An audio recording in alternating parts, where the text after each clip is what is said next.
Waouh, les petits angoissés! Aujourd'hui, on parlera d'un petit loupard avec des envies de voiture au-dessus de ses moyens. C'est parti. Elle est chouette, hein? Nous sommes dans la banlieue de Tom Rivers, une ville moyenne du New Jersey aux États-Unis. Michael Lassalle, 16 ans, est en train de montrer à une demi-douzaine de camarades de son âge la photographie d'une voiture sur un dépliant publicitaire en papier glacé. Qu'est-ce que vous en pensez, les gars? La Toyota dernier modèle. J'ai décidé de me l'offrir pour mon anniversaire et je l'aurai. Autour de lui, les réactions sont loin d'être enthousiastes. Ouais, mais t'as pas l'âge de conduire, et nous non plus. Le permis, c'est pas important. Et le fric, c'est pas important le fric? J'ai fait des économies, 1500 $. 1500 $ sans blague. De toute façon, elle en vaut au moins 20 fois plus la Toyota. Michael Lassalle hausse les épaules et saute sur sa moto fatiguée. Il disparaît dans une pétarade et un nuage de fumée, tandis que le dépliant qu'il a jeté d'un geste rageur tombe dans la boue. Les autres reprennent une conversation. Il ne s'agit pas d'une bande, d'un gang. Le quartier de Tom Rivers n'a rien de comparable avec les ghettos noirs ou hispano-américains de New York. Pourtant, la vie n'y est pas facile et la violence y est bien présente, à cause de certains éléments, comme Michael Lassalle, justement. Il a déjà été condamné plusieurs fois pour vol et coups et blessures. C'est qu'il y a en lui quelque chose de dur, de mauvais, et même d'impitoyable. Ses camarades le sentent bien, Michael Lassalle est capable de tout. Kathleen Weinstein, 42 ans, enseignante dans un centre de redressement pour adolescents, manœuvre pour se garer sur le parking d'un supermarché de Tom Rivers.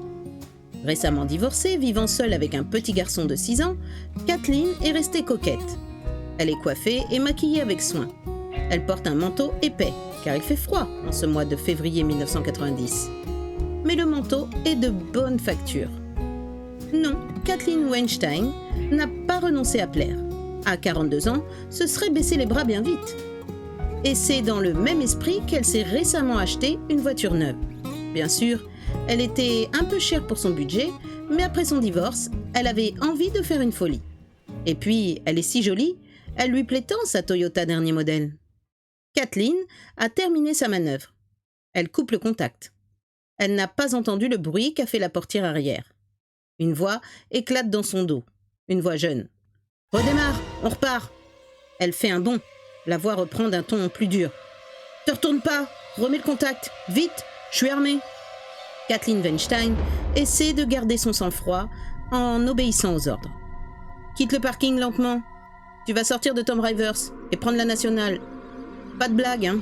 La nationale, pas l'autoroute. » Kathleen s'interroge. Quel âge peut-il avoir? 16 ans, pas plus. Exactement celui des enfants difficiles dont elle s'occupe. Elle va arriver à le convaincre. Elle fait cela tous les jours. Et elle a toujours réussi. Allons, rien n'est perdu. Il faut parler, c'est tout. En ce jour de février 1990, le hasard vient de mettre en présence une enseignante spécialisée dans les adolescents à problème et un jeune délinquant. Maintenant, le dialogue va commencer entre eux. Un dialogue dramatique, avec au bout la vie ou la mort. La Toyota a quitté le parking. Elle roule à faible allure dans les faubourgs de Tom Rivers. Kathleen a retrouvé la maîtrise d'elle-même. Elle se dispose à ouvrir la bouche, mais elle se ravise. Elle fait auparavant un geste que ne surprend pas l'adolescent, et qui va avoir des conséquences que ni elle ni son interlocuteur ne peuvent imaginer. Voilà, c'est fait. Maintenant, elle peut parler. « Tu veux bien qu'on bavarde un peu, tous les deux? Regarde devant toi et t'arrête pas. Comment tu t'appelles? Seulement ton prénom. » Pas de réponse. « Alors je vais t'appeler Jimmy, ça te va? » Non, j'aime pas Jimmy, je m'appelle Michael. Ok, c'est ma voiture que tu veux, Michael? Évidemment, cette blague. Intérieurement, Kathleen pousse un soupir de soulagement. S'il n'en a qu'après la voiture, tout ira bien. Elle poursuit d'une voix plus assurée. Alors je vais m'arrêter sur le bas-côté, je vais rentrer à pied et toi, tu vas prendre le volant. Continue, t'arrêtes pas. Mais puisque c'est la voiture que tu veux, t'occupe, continue. Et puis d'abord, tais-toi. Mais Michael, tais-toi ou je te descends. Kathleen redevient tendue. Il y a quelque chose de méchant dans la voix qu'elle entend. Celui qui est derrière elle n'est pas un simple loupard de banlieue, un rouleur de mécanique qui veut une voiture pour épater sa petite amie. Non, il est réellement dangereux. Elle a trop d'expérience pour se tromper. Sa vie est en jeu. Écoute, tu n'as encore rien fait de grave. Ce serait bête de te mettre dans le pétrin. Je t'ai dit de te taire. Avance et te retourne pas. Kathleen réfléchit aussi précisément qu'elle le peut. Elle est à peu près sûre que son agresseur n'est pas armé. Sinon, il ne lui aurait pas dit à 2 reprises de ne pas se retourner. Au contraire, il lui aurait montré son arme ou il la lui aurait collée sur la nuque. Quand il est armé, un jeune en est fier. Il veut que cela se sache. Alors, elle pourrait tenter de manœuvrer, freiner brutalement, faire une embardée, rentrer dans une autre voiture. Elle serait peut-être blessée, mais lui aussi. Ce serait certainement la meilleure chose à faire, mais au dernier moment, elle y renonce.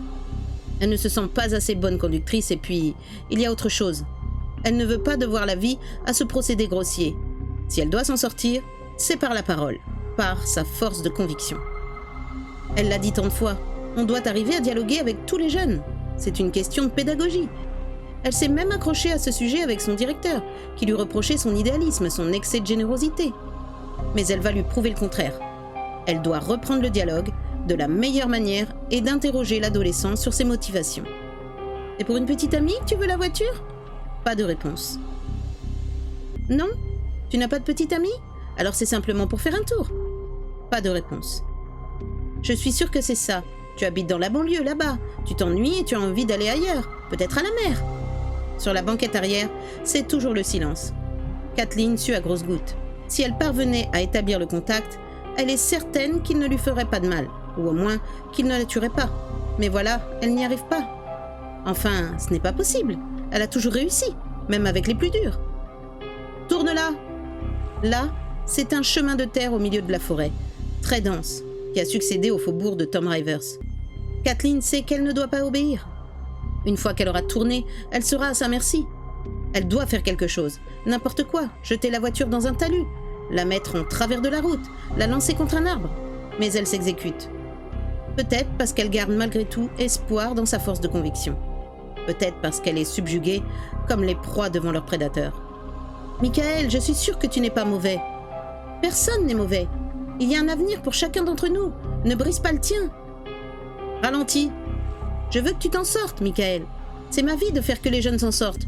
Je ne t'ai pas dit mon métier, je suis... Arrête-toi, coupe le contact. » Il se passe alors quelque chose. La voix de Kathleen change brusquement. Elle n'exprime plus de panique. Elle n'essaie pas de convaincre son interlocuteur de quoi que ce soit. Elle implore.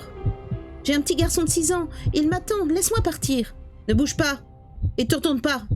Prends ma voiture, mais ne me tue pas. La voiture contre ma vie, Michael. » Sans un mot, Michael Lassalle se jette sur le cou de la conductrice. Elle pousse un cri affreux, aussitôt étouffé. Et continue à serrer froidement. Et lorsqu'elle ne bouge plus, il va la traîner dans un fourret.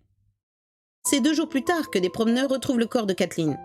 Le shérif du lieu, aussitôt prévenu, arrive avec son adjoint. Il fouille dans le manteau de la victime pour chercher ses papiers, qui s'y trouvent effectivement. Mais il fait une bien plus surprenante découverte. « Bon sang, mais qu'est-ce que c'est que ça ?» Son adjoint est tout aussi étonné que lui. C'est un magnétophone de poche. Il n'y a pas de doute. Elle n'a tout de même pas... Si ? Le temps d'aller chercher les piles de rechange, car celles de l'appareil branché depuis 2 jours sont mortes, le shérif appuie sur le bouton et il entend tout le dialogue depuis le début d'une manière assourdie mais distincte. « Tu veux bien qu'on bavarde un peu tous les deux ? Regarde devant toi et t'arrête pas !» Tel était le geste qu'avait fait Kathleen, brancher son magnétophone de poche. Quelles étaient alors ses motivations ? On ne le saura jamais. Peut-être laisser un indice en cas de malheur. Peut-être plus vraisemblablement, car elle était persuadée à ce moment de s'en sortir, conserver pour elle-même un souvenir de ce moment dramatique. Quoi qu'il en soit, grâce à elle, son cas est entré dans les annales criminelles. La police a pu assister à son meurtre comme si elle était présente dans la voiture. Malgré cela, Michael Lassalle n'a pas été arrêté de suite. Il l'a été 2 semaines plus tard. Bénéficiant d'une chance insolente, le jeune homme qui roulait sans permis a pu traverser la totalité des États-Unis dans sa Toyota volée. Il ne s'est fait arrêter qu'en tentant de franchir la frontière mexicaine. L'enregistrement a été diffusé intégralement à son procès, devant la cour d'assises des mineurs du New Jersey. Bouleversés, les juges, les jurés et les journalistes ont pu assister, pour ainsi dire en direct, aux efforts désespérés de Kathleen Weinstein, pour essayer de sauver sa vie et à la totale impassibilité de son meurtrier, qui n'avait rien voulu entendre et qui avait accompli froidement son geste. C'est sans nul doute cette pièce à conviction qui a fait condamner Michael Lassalle au maximum pour son âge, selon la loi du New Jersey. Il s'est vu infliger 30 ans de prison, une peine qui lui interdisait pratiquement toute réinsertion future. C'était exactement l'inverse qu'aurait souhaité sa victime.